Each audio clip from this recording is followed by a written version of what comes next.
Namaskaram and a very good evening, ladies and gentlemen. It's a pleasure to have you here at Kerala Global Summit 2025. Let's take a moment to applaud their incredible work. Today, it's all about exploring and enchanting ideas. Let's make a moment for this opportunity to connect, learn, and grow together. So, ladies and gentlemen, it is our great pleasure to invite our distinguished guests to the podium. First and foremost, please join me welcome Mr. Abraham John Tharagan to the podium. Mr. Abraham John Tharagan, the chairman, Amalgam Group of Companies. Let's give them a warm applause, please. Thank you so much.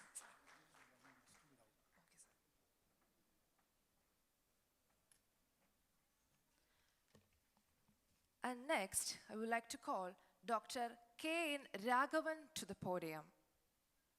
Let's give them a warm applause for the Secretary General, the Seafood Exports Association of India. So next, at the moment, I would like to call Mr. Alex K. Nayanan, the Managing Partner, Baby Marine Groups and Vice Chairman, the Marine Products Export Development Authority. Please give them a warm applause, please. Next, I would like to welcome Mr. Jagadish Forfande, the former President, the Seafood Exports Association of India, the former Vice Chairman, and the Marine Food Products Export Development Authority. Let's give them a big round of applause for Mr. Jagadish Forfande.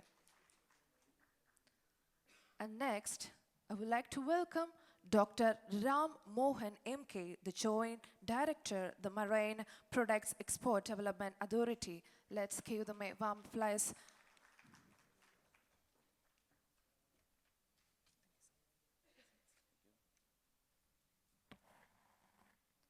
And also, I would like to welcome Mr. Anwar Hazim, the Managing Director, Urban Fishers Private Limited. Let's give them a warm applause.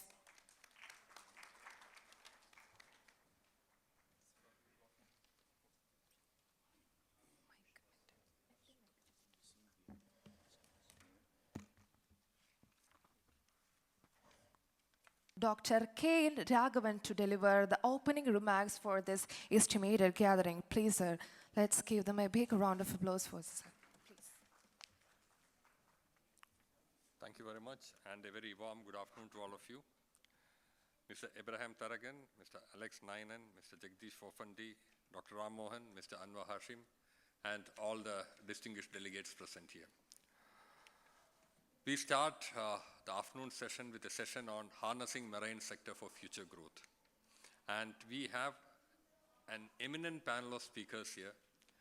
Mr. Abraham Tharagan, Chairman of Amalgam Industries, is a person who has done the maximum number of innovations and brought in new ideas to the marine and seafood export sector, not just in Kerala, but the entire country as a whole.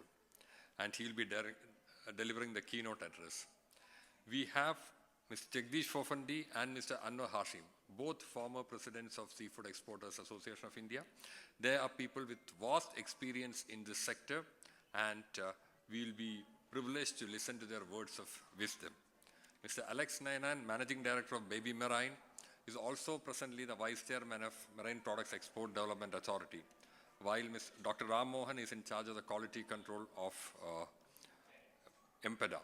So we have a panel which has got experience, which has got expertise, and the speakers will be able to offer not just valuable insights into the functioning of the sector, but also what are the challenges that lay ahead. Seafood export sector and seafood industry have been sectors which have grown substantially in an exponential manner during the last couple of decades. But then there are a lot of headwinds also in the sector, both globally as well as locally. And how will Kerala be able to harness the strengths, overcome the weaknesses, and make fisheries as one of the pillars of Kerala's economy? Towards the end of the discussion, I am sure that we will find the right way forward thanks to the inputs given by these speakers. Without further ado, I would request Mr. Abraham Tharagan to come forward and give the keynote address. Sir. My focus will really be the Kerala seafood sector. And of course, the initiatives that are being suggested is really applicable to all the other 8 coastal states. As we all know that Kerala has a very eco-fragile environment. Consequently, what is suitable as an industry for Kerala is basically soft industry. If you look at garment making, tourism, seafood, spices processing, these are the kind of industries that generate substantial employment and are suitable for the Kerala the fragile environment. Based on this, in fact, a few months ago, we had an interaction with Honorable Minister of Fisheries of Kerala, Mr. Sajicharyan, and he said something that impressed me greatly. He said, actually for Kerala's future prosperity, you really need only 2 industries. One is tourism, and the other is the seafood sector. Of course, I suppose being seafood Minister for Fisheries, it will be very appropriate for him to say that. But it shows how important the seafood sector is, and the seafood and fishing sector is for Kerala's future prosperity. As you know, actually the seafood export all started right here in Cochin. It was in 1950 that Sri Madhavan Nair exported the first consignment of shrimp to the United States. From that day, Kerala was always the predominant seafood exporting state right up to the 1980s. And then from there till now, Kerala has built up seafood infrastructure that is really quite enviable. We have, I think very few people know, we have the most number of EU and FDA approved processing facilities. We have highly skilled labor. We have a pre-processing infrastructure that is unmatched. We have now a port which is situated in the main international shipping line, and once Vizhinjam comes, we become even more competitive on the shipping front. Besides that, our research institutes, major research institutes of CIFT and SEMAFARA are here. And of course, the MPIDA, the promotional body, is all headquartered in Cochin. So with all these facilities, Kerala has this immense opportunity of becoming a major international processing and reprocessing hub. So, which means that we can really become one of the major seafood processing centers of the world. But unfortunately, if you look at it, there is actually seafood exports from Kerala declining. If you look at last financial year, exports from Kerala were only 5,000 crores, compared to 25,000 crores from Andhra Pradesh. So, and the reasons for this decline in our exports was that there was insufficient raw material.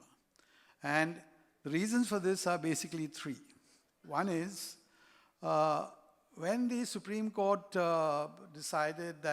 made the judgment that shrimp aquaculture, saline aquaculture, is permitted from beyond 5 kilometers from the high tide line, Andhra Pradesh took advantage of this. They converted all their unviable paddy fields for shrimp culture.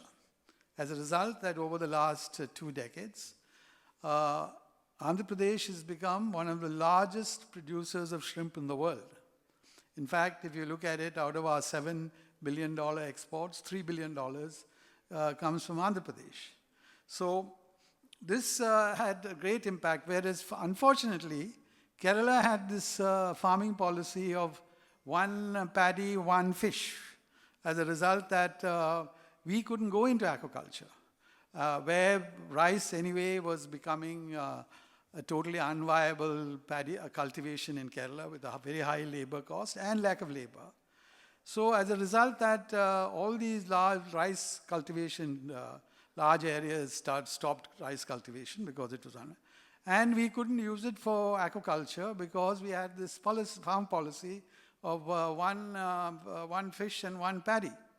And, aquaculture is a year-round activity, so you can't suddenly switch from paddy to shrimp culture. It's not possible.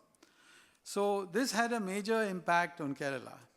As a result, that today, Kerala factories are highly dependent on raw material from Andhra. In fact, today we survive on material from Andhra, the major factories. And so does all our pre-processing centers.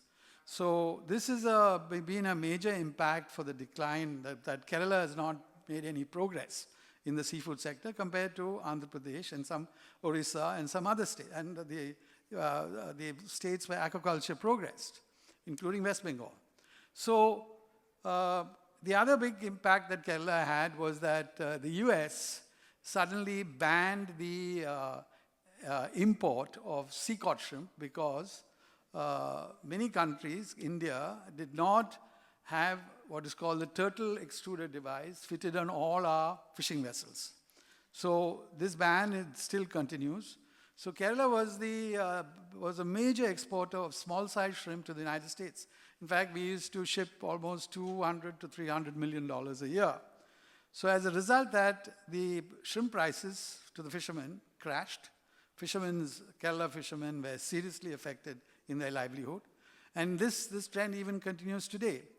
So we have been making attempts to somehow get this TED implemented. A lot of progress has been made. I'll come to that a little later. But this is another major impact that had where Kerala's exports remain stagnant. And then the next one was with regard to the third one was our oceans have become fished out. There is no fish in our waters anymore. And this has become a serious issue because there is uncontrolled fishing of juveniles. As a result, that oceans they're not growing, allowing the fish to grow to commercial sizes. So this is another big major issue that has happened. So when you look at this, then how do we then get Kerala back to, this would apply to the other 8 coastal states also, back to a major, get the seafood on a really growth basis. Fundamentally, we need to have sufficient raw material. So I think there are 5 initiatives that can be done. The Kerala state, of course, must definitely rescind this policy of one fish and one paddy, because you have large water bodies lying unutilized, just fallow. I mean, they're like water parks with nothing to do, because rice is not being cultivated. So we have been asking pleading with the government of Kerala that at least those paddy fields where rice has not been cultivated for the last 10 years, at least those you allow for aquaculture. At least let's start. It is estimated that we have almost, 10 to 15,000 acres of such water bodies lying available for aquaculture. So can you see, it'll take some time. It's not going to happen overnight. But you can see this 5,000 crores going in a few years to 15,000 crores. Also that we become less dependent on Andhra Pradesh for raw material. Our factories become viable. There's more labor employment in our pre-processing centers, which is one of the best infrastructures that Kerala has. So as a result, what happens is that all these small shrimp that Andhra is not able to peel comes to us. And we pay like 25 rupees extra for transportation costs. So also on freshness, because it takes so much time, almost 48 hours for the shrimp to come from the farm, our freshness is less compared to Andhra Pradesh. So we get a lesser price. So these are all factors that go in. So it is very critical for Kerala to rescind this policy and allow all this vast resource that is available for aquaculture, because you can see the prosperity in the coastal Andhra. You look at 3 districts of Andhra Pradesh, East, West, Godavari, Krishna. Their aquaculture shrimp revenue from there is something in the range of 20,000 crores a year. So you can imagine the prosperity of those farmers. So it is very important that even for the livelihood of all these, of the very poor families that live on these embankments, they are the ones who greatly benefit from this.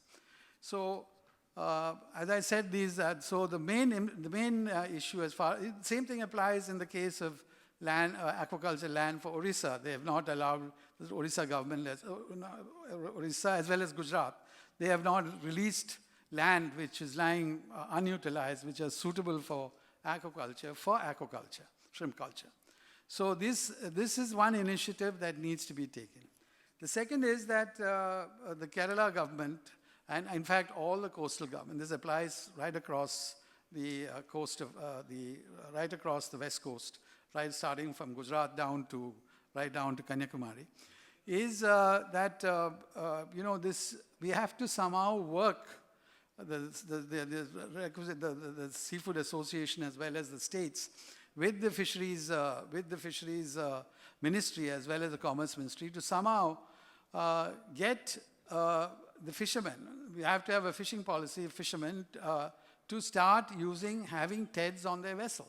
Now, Kerala has a fishing policy, and a lot of the other states makes TED compulsory, but it's the implementation aspect that is not happening.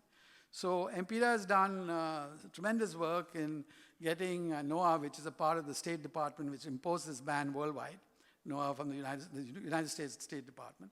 So they have come here, they've approved the design of our TED, all that has happened. Now they want to come, before they remove the ban, they want to come and see an actual that we have actually implemented it across. So for this, the TED doesn't cost very much, but we have thousands and thousands of fishing boats. So the fishermen cannot afford this, even putting it on that. So there has to be some kind of, from the fisheries ministry, some kind of assistance given to the states to see that to subsidize the fishermen to put these TEDs on. And so once the TED that ban is over, a lot of our coastal, the great benefit, especially for Kerala, it starts again, all the small size, this ban, fishermen, there'll be better prices for the small ocean cod shrimp. The third aspect, initiative that needs to be taken is that, our industry is so structured that we have what is called a pre-processing industry, which is a small scale. It's an SME. So they do all the pre-processing and then comes to us. So though we have today factories which are world-class, can match the best in the world, but our pre-processing centers also now need to be upgraded to the level of which is to international standard. This has become a priority, both for exports to the US and to the European Union and to Japan, which are our main markets. So now these small-scale SME units, they need financial assistance to upgrade. So the states, so there again, the PMMSSY fund, we have to appeal to the Commerce Ministry to ask the fisheries to allocate a substantial amount of that to development of seafood export infrastructure. That is not happening. It's basically going for assisting fishermen and other, but this is also equally important. So it is a matter that requires a concerted effort by all the coastal states, and of course our Seafood Association does at every time we have any meeting, we bring this up. But and MPDA is also trying their best. But end of the day, we have to show to the US that we are actually implemented this TED on our boats. The next issue, as I said, besides pre-processing TED, is with regard to a common fisheries policy, common fisheries as well as conservation policy followed by all the 9 coastal states. In fact, Kerala has a really good model fisheries policy, which all the other states should emulate. But the issue is that there has to be coordinated effort, and the main effort is to prevent juvenile fishing. That is so destructive that if this continues at the present trend, there will be no fish left in our waters. So this is an alarming trend which needs to be done, and Unfortunately, as you know, I mean, unfortunately, whatever it is that fishing, seafood and fisheries is a state subject. So the center can only legislate on few items, but even then, whatever they legislate and bring about, that again can only be implemented by the state fisheries department, because they don't have the wherewithal of the organization to implement policy. Beyond the 12 nautical mile is actually under the center. But even then, we have to somehow get the states to come to a common conservation policy and a fishing policy, so that today if Kerala, which implements, very strict on juvenile fishing, what happens is that they go and land it in Tamil Nadu or in Karnataka harbors. So the whole purpose gets defeated. So this is the other one initiative that we need to look at, which can really, result in the tremendous growth and employment potential of the seafood sector. And the last is, of course, there is a huge global industry for what is called seafood reprocessing and value addition. So what happens is that a lot of the large international fishing fleets, they fish in the Atlantic and Pacific Oceans, and they bring all that onboard frozen fish to either Taiwan or to Korea. And from there, they were going now all to China. So what happens is the fish comes there, US huge retail chains, as well as the main food service companies, all of them do a back-to-back deal by which these processing centers, this fish comes to reprocess, value-added, and sent.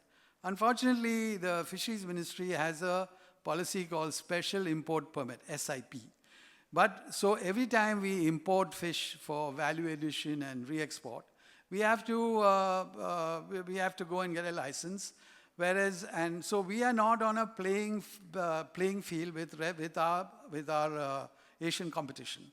So as a result, that we are not this business used to be with most of it was China, but China labor costs have gone seriously high. So a lot of that has shifted. It has shifted first to Thailand. Thailand, again, labor costs became high. Now it's gone to Vietnam and Indonesia. But India, we are the best place to do this, because we have the factories, we have the pre-processing centers, we have very competitively priced skilled labor. And if we get this business in a matter of time, if this SIP regime is rescinded, we could see that in 5 to 6 years, this exports becoming, being over $1 billion or more. So this is which could greatly contribute. So these are some of these 5 initiatives that need to be taken. And as I said, and one of the biggest beneficiaries of this will be the Kerala fisheries sector. So with these remarks, I thank you for, in fact, surprised such a nice audience after lunch. Thank you very much. This is what I have to say. Thank you. Now, the first point you said was about the availability of raw materials, both because of the policy with regard to brackish aquaculture and also with regard to depleting ocean catch. And there are also challenges that come in the global market. The opportunities are there, the challenges also there. I would request Mr. Alex Nanan to come in and talk about these aspects so that we can know how to go forward, how you've tackled the challenges, and what are the ways forward. Please, Mr. Alex.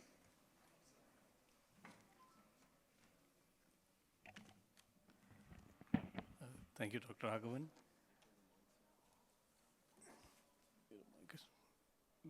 Okay. So, very good afternoon to one and all, and thank you, Dr. Raghavan, members on the dais, and the respective members of the dais, ladies and gentlemen. So, I think he had put forth a question regarding the shortage of raw material, what we face right now. Now the keynote address, Mr. Taragan had really mentioned. So the potential what we have a long coastline of 590 kilometers. So that coastline, I'll just come to that also. And secondly, we have about 65,000 hectares of water spread area, wetland. So that includes lakes, lagoons, backwaters, estuaries, rivers, canals, dams, reservoirs, everything is there. All these are suitable for aquaculture.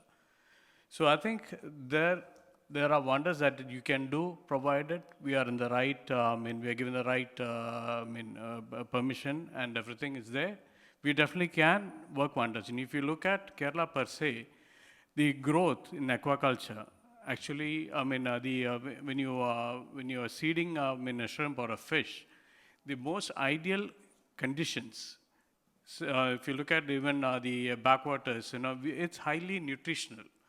So definitely we can grow our prawns or a fish or whatever, the aqua-based products to a very great extent. And this is the most suitable place for growing this. So that way I think we can counter this. And secondly, I mentioned regarding the backwaters, the long coastline. Now we can get into deep sea fishing as well as we can definitely get into cage culture, and all those things can be done. And definitely we can take it to greater heights. Thank you. Does that answer? Or? Yeah, okay, I can do that also. So now globally, if you look at, year 2023, we had, the global seafood thing was about $341 billion.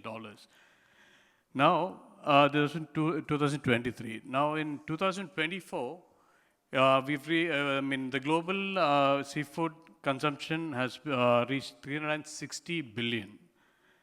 Now, what they project is in 2034, it's going to be about 632 billion, which means it's just growing. There are a lot of factors also. It's growing at least at an average of 6.52%. So now, the reason why it's growing also, I would say, now seafood has got a lot of health benefits as well. If you compare with other meat products, seafood, again, it's a low, you have a low cost protein. And then secondly, now a lot of people are moving into from vegetarian to seafood also. They started liking seafood as well. Now thirdly, the other thing is the new generation. The new generation kids or whatever, they want to move to seafood also. And now if you look at the modern, the husbands and wives are working as well. So there's very less time for them to do cooking and everything. So now a lot of prepared foods, especially in seafood, people are consuming right now. Now even supermarkets, they're growing everywhere. You go to any nook and corner right now, you can find supermarkets. Now that is going at a very big trend. And of course, then there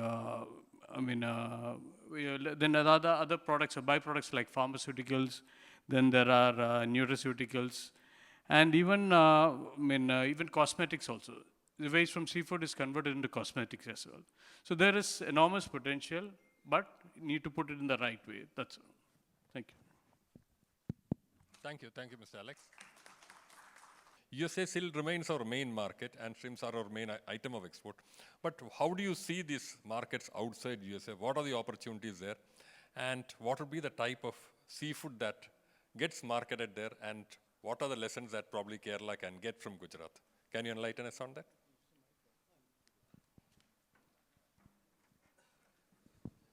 Oh, I can use it there? Is it there? Whichever way you feel comfortable. Thank you, Dr. Raghavan. Esteemed speakers on the dais, our beloved Mr. Abe Tarakan, who has mentored all of us grow to here, my senior and past president, Mr. Anwar, Alex, my friend, and Dr. Ram Mohan. It's a great privilege to share the dais with them. On the onset, I'd like to thank the government of Kerala and the organizers for having invited me here. We've witnessed a very mammoth event of our own Seafood Exporters Association and MPEDA together. We organized one of our India International Seafood Show here a few years back. And I'm very happy to state that like we had the audience there for listening to the seafood sector, today also the gathering is quite large and we are very pleased. Firstly, I'd like to answer, there's a small question which I think my friend Alex probably was asked, but I will finish his work also. The global challenges which the seafood industry, or the Indian seafood industry rather, is facing today. Mainly, we know that there are problems coming in every day. The seafood industry, every day we wake up, we have a new challenge on our hands. We try and resolve them primarily wherever we can through our own means, through our association, and then we go to the government. For example, a recent development in the US of reciprocal duties is coming up as a major challenge to this sector.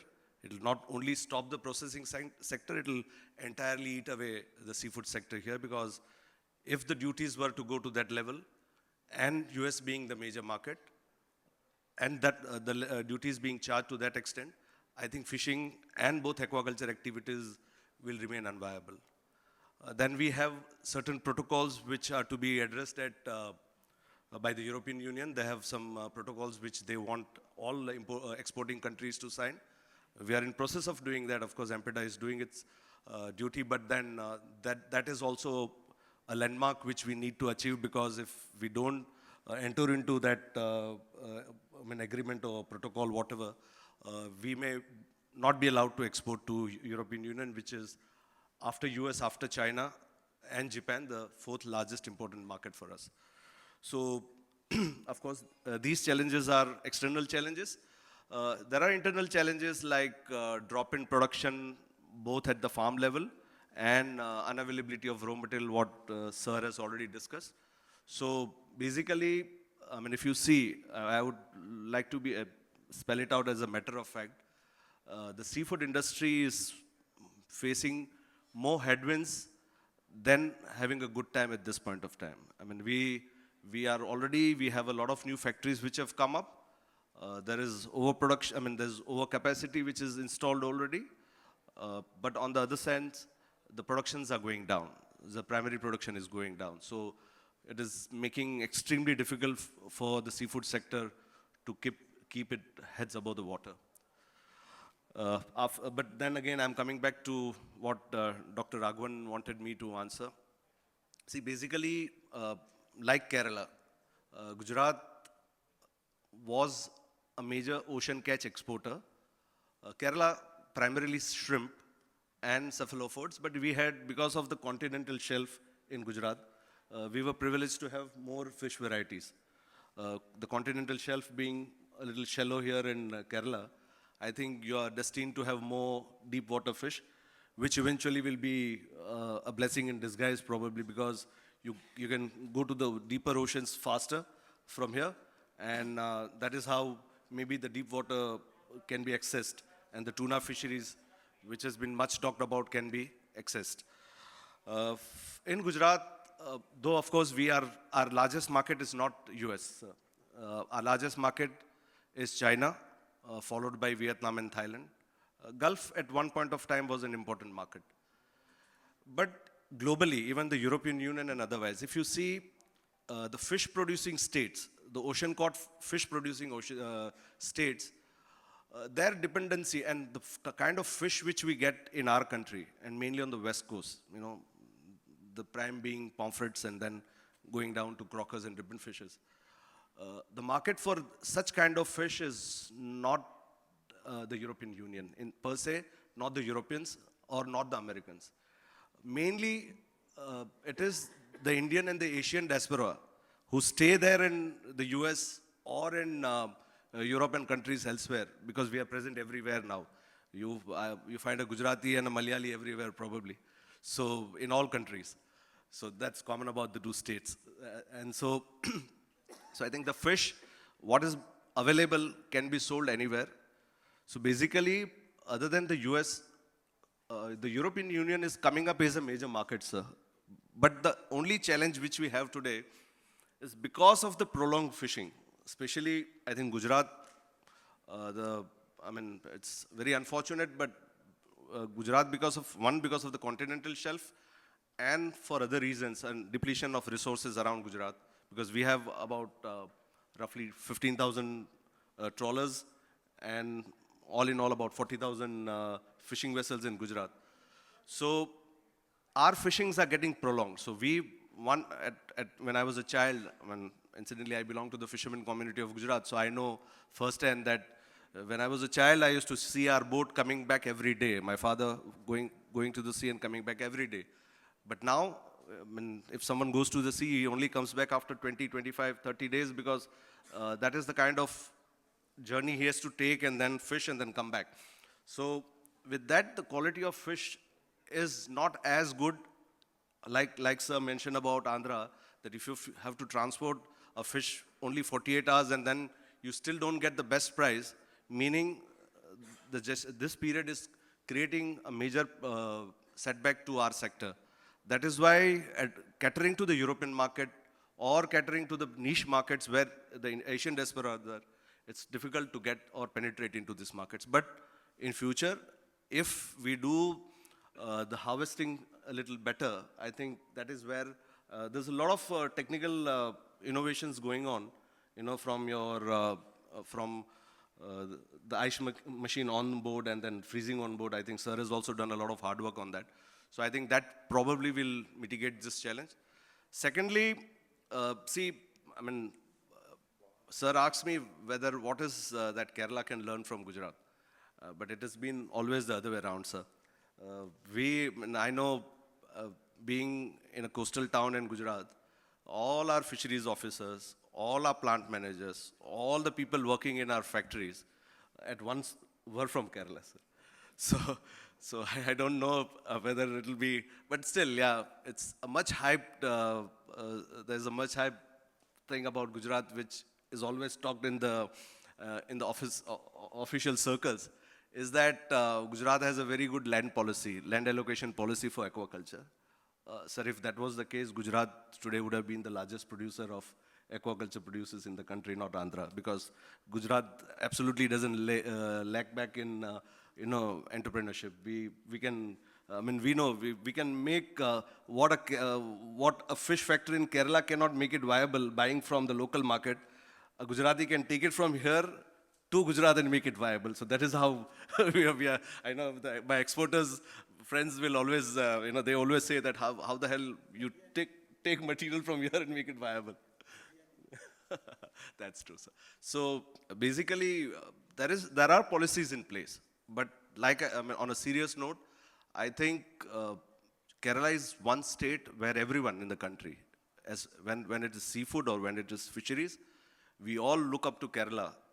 And I'm not sure if any of the other officials are present or anyone is taking notes. But what Mr. Tarakan has said about what needs to be done, I think this is the time to do it. Because if we delay it, see what is happening, one needs to realize that, like Alex mentioned, the global seafood market consumptions are growing. But they will not grow at a pace in which the production of seafood or of aquaculture is growing worldwide. We don't know in our backyards, Saudi Arabia is mitigating a major production jump for shrimp. The entire South America is gearing up to produce more. Vietnam again is catching up. Thailand, which once stepped back, is again on the forefront. So 3, 4, 5 years down the line, when the market grows at X level, you will have the production grow at 2X, and that will be a major challenge. You cannot grow or you cannot culture the shrimp or any other seafood at a lower price because there are challenges there. So I think we need to strike a balance, basically. Only growth should not be our aim or goal, but more so, coming from a background that I am from, I would wish and expect that people who are associated with the fishery, the primary producers and also us, all of us at the top, we have a better life and a more safer life. Today, the seafood sector is under solid duress. So I wish this deliberation would also give lessons and people would think about it and make sure that our seafood sector survives. On the points regarding the challenges that the sector faces, and it's extremely reassuring to hear that there are lessons that Gujarat takes from Kerala in this sector. Thank you very much for that. Now, we have been talking about prospective changes in policies.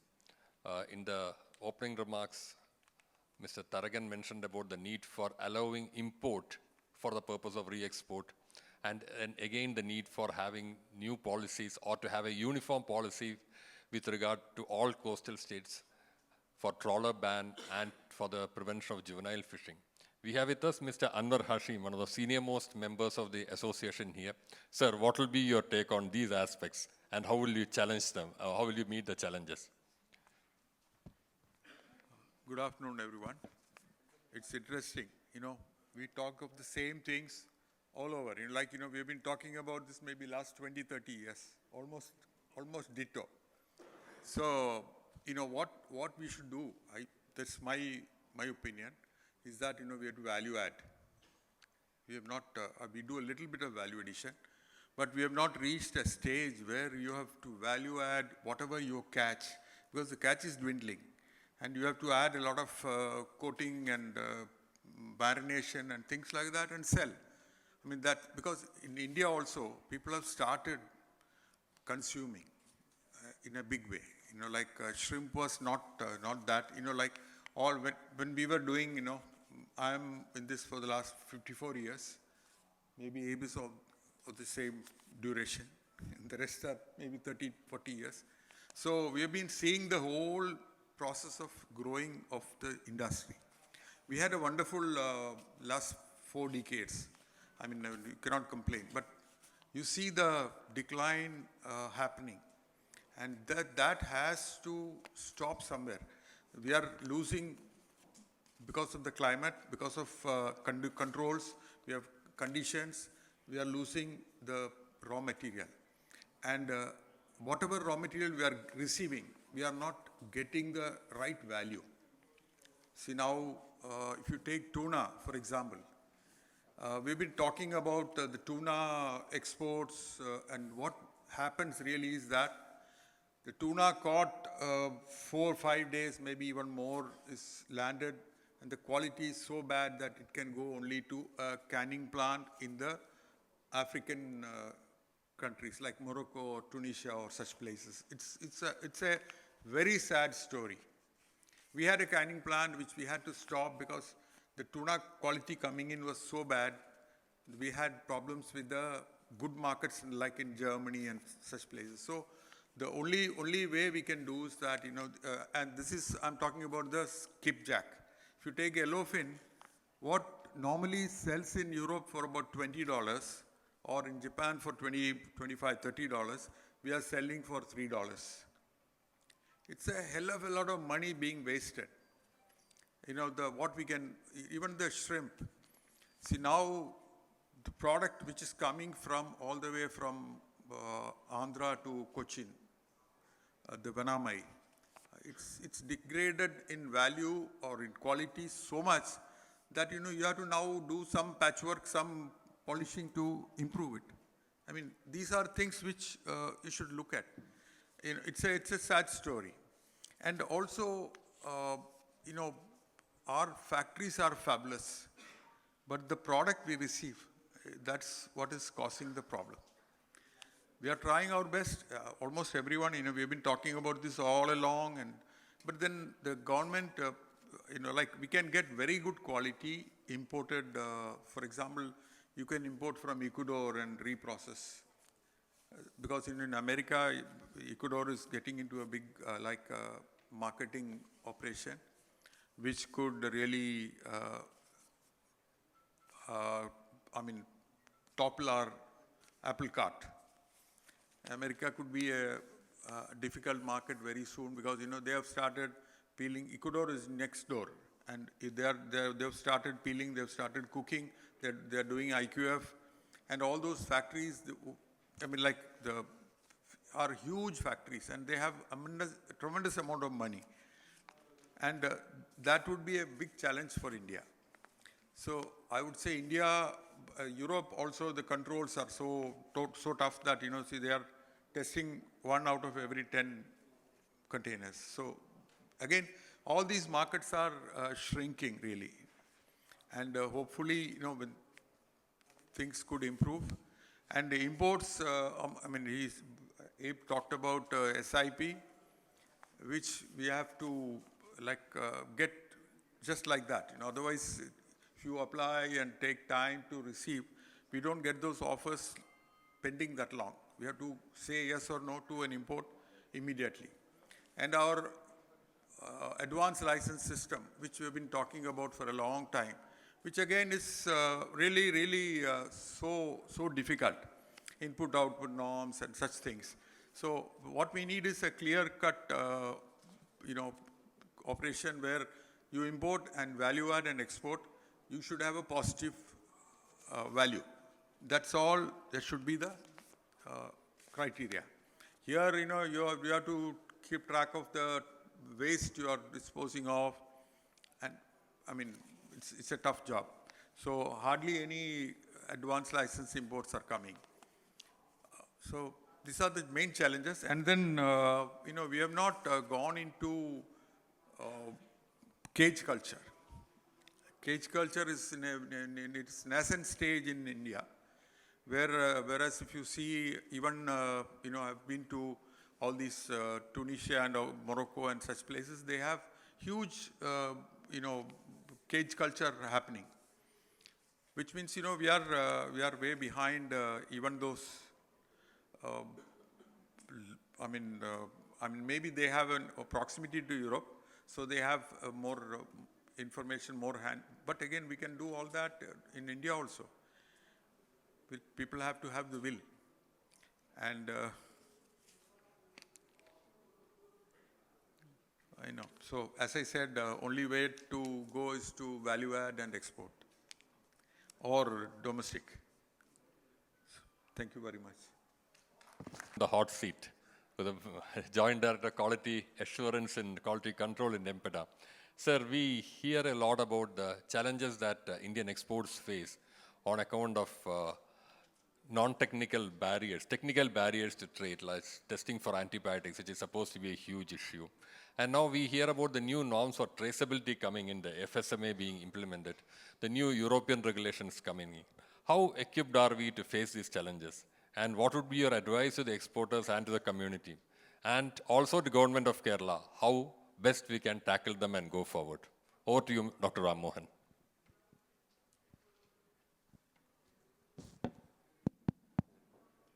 Hi. Thank you, Raghavan sir, who happened to be the former chairman of MPEDA also, and esteemed dignitaries on and off the dais. So wanted to tell me all negatives about the trade, I feel so. I don't want to discourage any of this audience here about the sector who are ready to, who come forward to invest in this sector. Please, thank you. And yes, the seafood sector had been facing challenges since its infancy. It still faces challenges year on year as the countries put forth technical and non-technical barriers to the trade. But the industry has its own ways and means and resilience to come forward and tackle those challenges, which is proved by the sector itself that it has crossed 8 billion exports 2 years back, and it is close to 8 billion annual export figures, which is close to around 60,500 crores last year. This year also we are on a right track, barring a small aberration in the US market. And of course, most of the countries already, previous speakers have told about raw material availability, then the implementation of trade, the new traceability rules, the seafood import, sanitary import permit, which is required for raw material imports. Then also on the, sustainability of the resources and the pre-processing units and all those things. Okay, fine. Now, one of the major challenges which our aquaculture products which face in major markets like USA or UK or Japan and USA is the process of antibiotic residues. Basically, there are two banned antibiotic drugs, chloramphenicol and nitrofurans, which are being used, believed to be used in the sector. Yes, of course, in the animal husbandry and poultry sector it is being used. But these drugs have been banned in India for use in aquaculture system in 2002. But farmers, either knowingly or unknowingly, they happen to use it. So if some technician goes and tell them that, okay, this will enhance the growth or it will prevent diseases and all those things. So what we do is that we are educating the farmers for not using such type of unauthorized products. There is a Coastal Aquaculture Authority which registers the right inputs which is to be used in the aquaculture scenario. And since 1999, MPTA is implementing a national level monitoring program called the National Residue Control Plan, under which over 4,000 samples are being analyzed for about 125 parameters. That includes antibiotics, group 1 as well as group 2, plus dyes, pesticides, heavy metals, etc. And we are bound to give reports to the European Union, and last year's results indicates that we don't have any antibiotic contamination for the samples which we take from the processing plant level. But we do get positivities in hatcheries as well as farms. The farm positivity is hardly 0.1%, while the hatchery positivity, it was around 20%, but of late it has come down to 6%. So that is one way of monitoring the quality regimes in the aquaculture systems. Besides, now markets like China, South Korea, Australia, Saudi Arabia, they all have come up with another googly to us, saying that you should not have certain diseases in your country which affect the shrimps, like white spot disease or IMNV, IHNV. Of course, these pathogens are prevailing in India. We are trying to negotiate with them and try to mitigate, implement mitigation measures. There are monitoring programs which cover those also, but virus pathogens which are very minute organisms which are present in everywhere and which can affect not only shrimps, it can affect any other crustaceans like crabs or barnacles or anything. Many of the organisms can act as carriers also of those organisms. So it is a daunting task. Actually, we are educating the farmers to implement biosecurity measures to prevent disease outbreaks so that they can minimize the economic losses. So this is, because of that, we don't get any market access to the Australian market for our raw shrimps. If you kill the virus and send it to Australia, we are ready to accept it. That's their stance. Then heavy metals are there, of course, in cephalopods like squids or cuttlefish and octopus, we get some contaminations. It's not a big issue, but still we get some kind of rejection sometimes from markets like European Union. Now, basically, when we come as contaminants like antibiotics or heavy metals or pesticides or even biosecurity issues is not only the challenges, the quality is also very important for the a customer who is keen on looking at it. When the catch get transported from Andhra Pradesh to Kerala, we should ensure that the cold chain is properly maintained. But many times it doesn't happen. So sensitization of the stakeholders is very, very important. Fisheries is being a state subject. It is very important. I'm not talking about the material from Andhra also. Even in Kerala, we can see that if you go around the streets, you can see that many a times fish commodities are exposed to the sun and dirt and dust on the roads. I hope many of you will agree. So sensitization of the stakeholders about the quality, about the maintenance of cold chain and improving the cold chain is very, very essential to maintain the quality. Otherwise, spoilage will be there. Spoiled fish definitely can give you sickness. This is what Americans and Europeans and all are saying. So I would just digress from what Raghavan sir told me, but now we can say that there are a lot of systems which are coming in place where intensive closed-door aquaculture systems are being practiced in Kerala and outside also. Recently, we have come across one entrepreneur who is doing intensive vanami culture in Karakutam, Trivandrum, and he is harvesting 40 tons from his unit per hectare, if you say 40 tons. So Government under PMMSY scheme or any other schemes shall promote such type of, because we don't have much area, land area available, and the processing sector also shall not be limited to the coastal belt. It can even go inward. And we should also try to harness the inland resources which are available, because as far as if you are trying to utilize the raw material which is available in the state, that much quality and freshness you can get. As rightly pointed out by Mr. Anwar Hashim about the tuna trials he had done. See, a sashimi grade tuna, which is it's a delicacy in Japan and even China as well as Korea. Countries like Sri Lanka export whole sashimi grade tuna in chilled form from Colombo to Tokyo by flight. Per kg, you get $15, $17 for sashimi grade tuna. Same tuna are available in our waters near to the Lakshadweep Islands and Andaman Islands. We are unable to bring them fresh to the shore and pack them and export to different destinations. We have international flights from here to many other destinations, and the number of flights are growing also. We should be able to invest on such type of things wherein you can maintain the freshness right from the catching point and utilize it for getting better price. Another one is traceability. The food traceability law under section 204D of Food Safety Management Act is being implemented from next year, January. It needs to be, it need to ensure that every stakeholder has to maintain the traceability right from the, whether it is fisherman or farmer, the processor, the agent in between, and all those things. So what we are trying to do that, there are so many agents who are working in the, suppliers who are working in the value chain, be it in the aquaculture part or in the sea cod materials.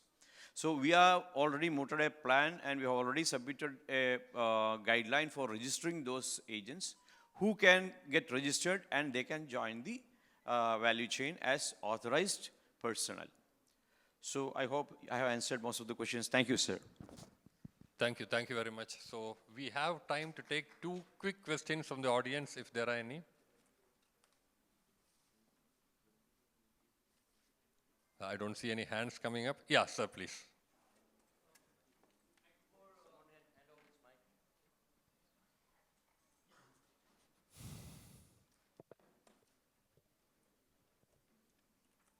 Thank you, sirs.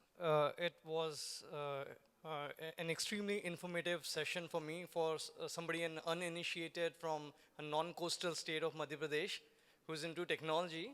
And given my background, I'll ask what role do you think technology can play or technological innovations can play in mitigating the specific issues that you have highlighted?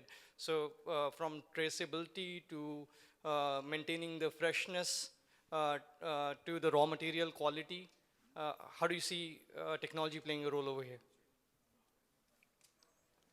Would you like to answer that? No, actually, we've come a long way, right? And technology is being applied at all levels. Today India has established a very effective cold chain. Lots of major companies have entered the cold chain. So today, you can take fish from Kerala all the way up to Jammu in frozen form and deliver it in perfect condition.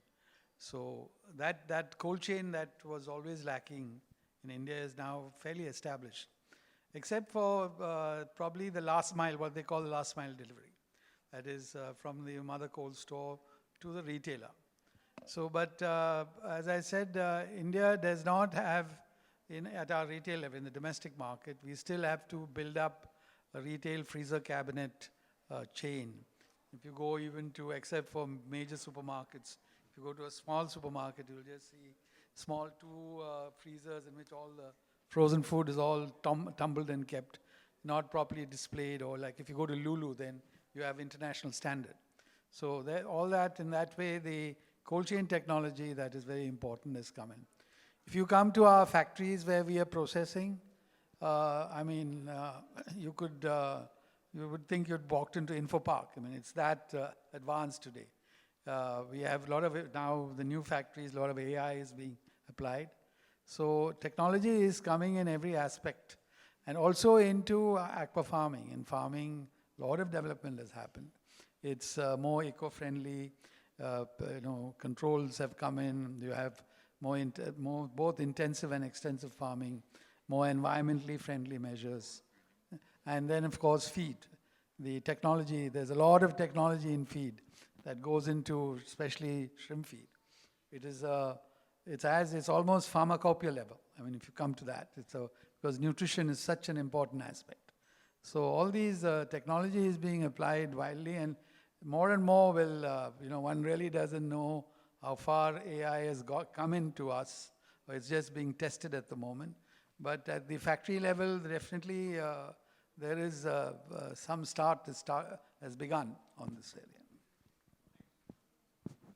Thank you. I think the time is up. I will not take any more questions because they're already in a hurry. So I just can, sir, one more question. Yeah, so, okay. Yeah, good afternoon. So I'm representing Kerala University of Fisheries and Ocean Studies. So the problem with aquaculture at present is the increasing price of feed. So how this forum can address or suggest some measures to decrease the feed cost, one. Two is all about Vietnam, as you know. They make huge money out of value addition. So we are selling our products for 400 rupees kg, and they are selling at more than 1,000 rupees or 3 or 4 times. So how we will harness that potential of bringing products from outside, raw material, and processing it over here and re-exporting the stuff like. So what will be the suggestion of this forum for such a drastic change in the market? Like, thank you. Thank you for your question. I think Mr. Tarakan had already addressed this issue in his keynote address as well. But I'll just explain that. Now, if you look at Kerala per se, Kerala has a maximum number of seafood processing factories in India. Now, see, we actually are running only less than 25% of our installed capacity. I mean, if you look at the annual production. Now, see, there's a reason to that also. Now, if you look at, so during peak season, we touch 100% capacity. But when our peak season goes down, we still have excess capacities that we can be made use of. Now, we can definitely do this import for reprocessing, value addition, and re-export. So we need to get into value addition. Now, for that, we need a buyback with the importer, whatever that needs to be done also. So if you look at Kerala or India as a whole, there's a lot of potential because we are highly competitive in our labor costs, everything.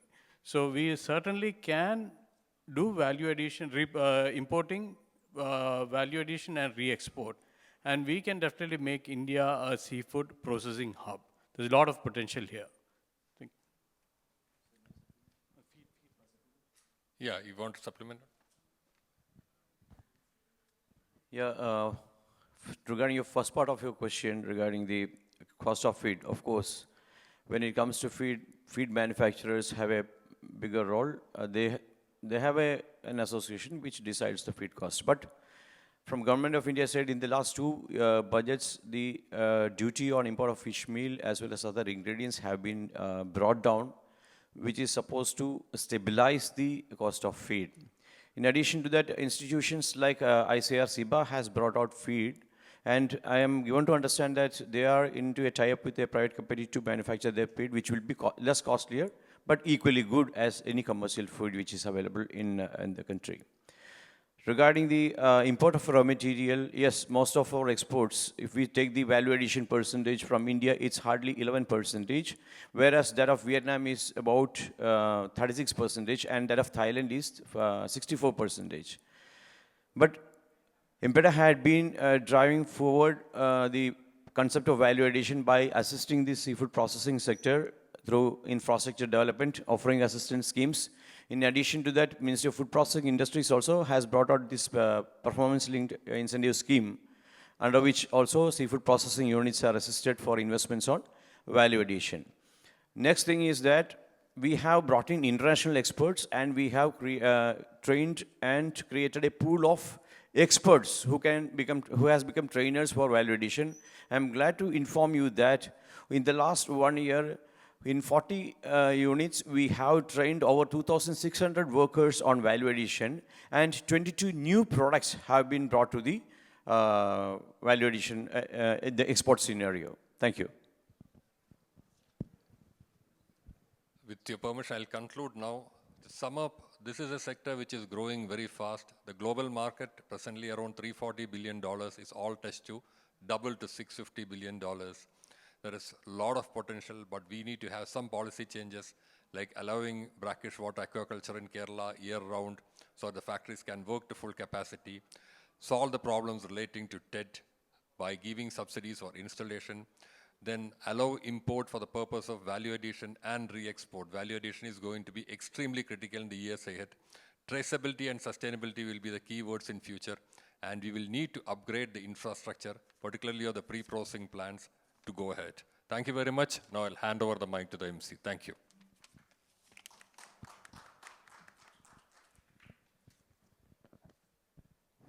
Thank you so much, sir, for the valuable insights. We would like to take this moment to impress the heartfelt gratitude the honorable dignitaries on the stage. As a token of appreciation, we request the Honorable Dr. M. Beena IAS to present a memento to our beloved delegates. I would like to welcome Dr. M. Beena IAS to the podium. Let's give them a warm applause.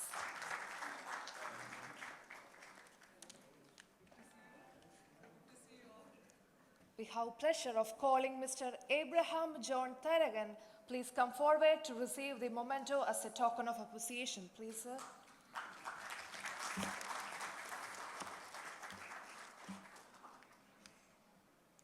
And also, I would like to welcome the honor Mr. Alex K. Nainan. Please come to forward and take the memento, sir. Please take this as our valuable to take the memento as our gratitude installation. And next, I would like to call Mr. Anwar Hazim to like to honor. Please come forward to receive the memento as our token of appreciation, sir.